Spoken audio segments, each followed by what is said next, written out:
All right, let's talk about China, a nation that's always at the center of global attention, but this time it's for a reason that's impossible to ignore.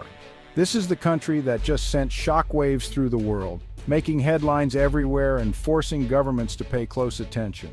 This week, China's foreign ministry made a statement that turned heads everywhere, sending ripples through diplomatic circles and newsrooms alike. The spokesperson declared that the Philippines' actions in the South China Sea would now be met with, in their words, decisive and overwhelming force. This was not just a routine press briefing, it was a clear and direct message. But it didn't stop there. The statement grew even more intense, raising the stakes higher than ever before. China warned that any foreign vessel aiding the Philippines would be considered hostile, making it clear that this was no empty threat. This is a massive escalation, no more vague language, just direct threats that leave little room for misinterpretation. The world's diplomats were stunned, caught off guard by the bluntness and severity of China's words. The most chilling part? China specifically called out the BRP Sierra Madre, the Philippines' beached ship at Second Thomas Shoal, calling it a cancer that must be surgically removed. This was a pointed and deeply provocative statement. Using medical terms for military action is deeply unsettling. It suggests a cold, clinical approach to conflict, one that's meant to intimidate. This wasn't just a warning, it was a threat painted in bold colors, impossible to ignore or downplay. China is telling the Philippines and its allies that the rules have changed and Beijing is righting them. The message is clear. The old playbook no longer applies. Decisive and overwhelming force could mean anything from a show of strength to actual military engagement. It could mean bigger ships, maritime blockades, or even something far more dangerous. The possibilities are alarming. It's a loaded gun on the table, and the world is holding its breath, waiting to see who will make the next move. The Philippines is staring back, refusing to blink, determined to stand its ground despite the overwhelming odds. The stakes? Nothing less than peace in one of the world's most volatile regions, a place where a single miscalculation could spark a much larger conflict. And everyone is watching, hoping no one makes the first move because the consequences could be felt around the globe. China and the Philippines, neighbors, trading partners, and now rivals. Their relationship has always been complicated, but the South China Sea changed everything. Under a previous Philippine president, things were quiet, deals, handshakes, and ignoring disputes. But Manila's new government took a stand, publicizing every incident and turning global attention on China's actions. Beijing, used to controlling the narrative, suddenly found itself cast as the villain. The Philippines, backed by a mutual defense treaty with the U.S., is David to China's Goliath. China sees outside involvement as interference in a family argument. This isn't a new fight. It's the result of years of tension, broken promises, and clashing visions of sovereignty. The latest statement is just the loudest alarm in a long, simmering conflict. The South China Sea is a giant, crowded bathtub, one of the busiest and most contested bodies of water on the planet. Every year, 1/3 of global shipping passes through its narrow straits and open waters, carrying everything from electronics to oil and food. Block this vital artery and the world's economy takes a massive hit. Factories stall, prices spike, and supply chains grind to a halt. But it's not just about trade. There's much more at stake beneath the surface. Hidden below the waves are vast reserves of oil, natural gas, and some of the world's richest fishing grounds, supporting millions of livelihoods. Whoever controls these resources gains economic power, food security, and a measure of energy independence that can shape entire nations' futures. The main problem? China's 9-line, a sweeping, ambiguous claim that covers nearly 90% of the sea, ignoring international boundaries. This line overlaps with the exclusive economic zones of the Philippines, Vietnam, Malaysia, and Brunei, sparking fierce disputes. Imagine your neighbor drawing a line through your living room and claiming your sofa, your TV, and even your fridge. In 2016, the Philippines took China to court at The Hague and won a landmark victory. The Hague ruled that China's sweeping claim had no legal basis under international law, setting a global precedent.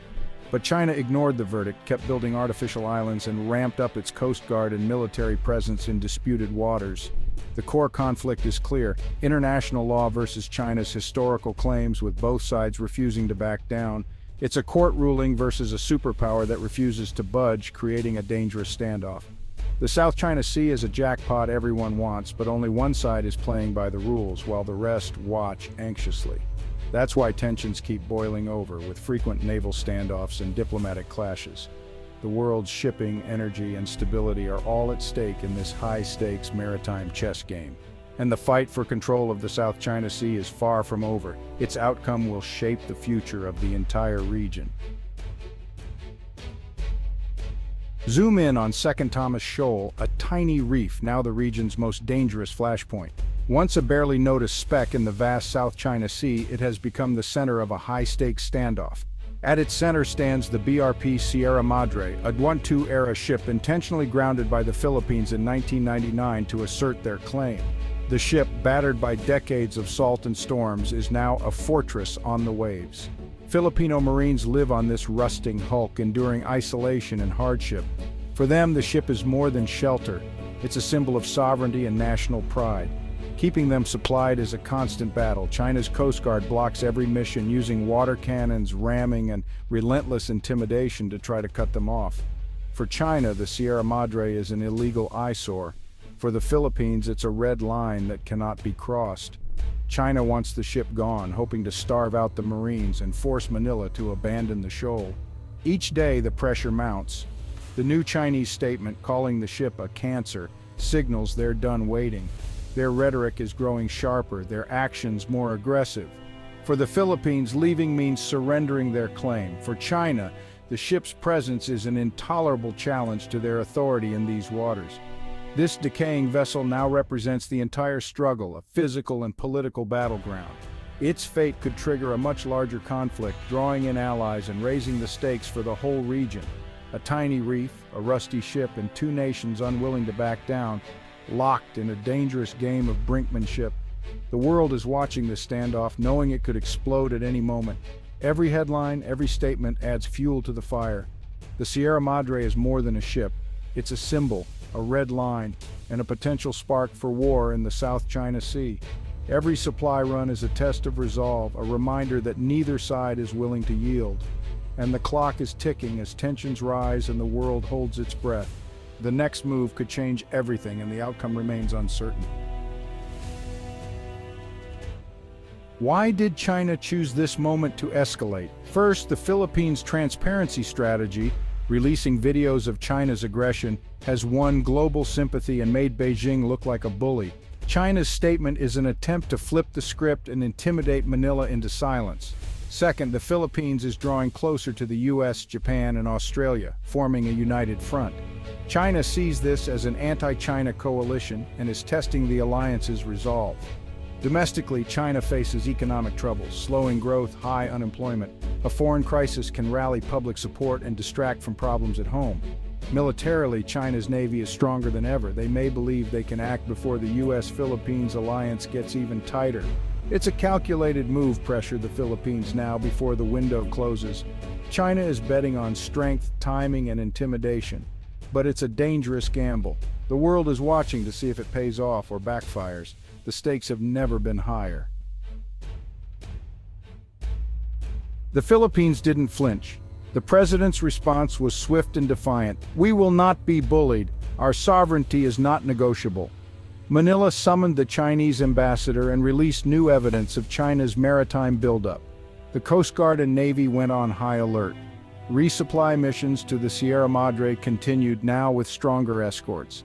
The public rallied, social media exploded with support, and protests erupted outside the Chinese embassy. Instead of dividing the Philippines, China's threat united it. The message to Beijing: scare tactics won't work. The Philippines called China's bluff.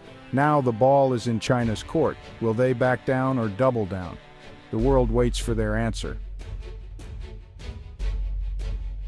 China's ultimatum sent shockwaves worldwide.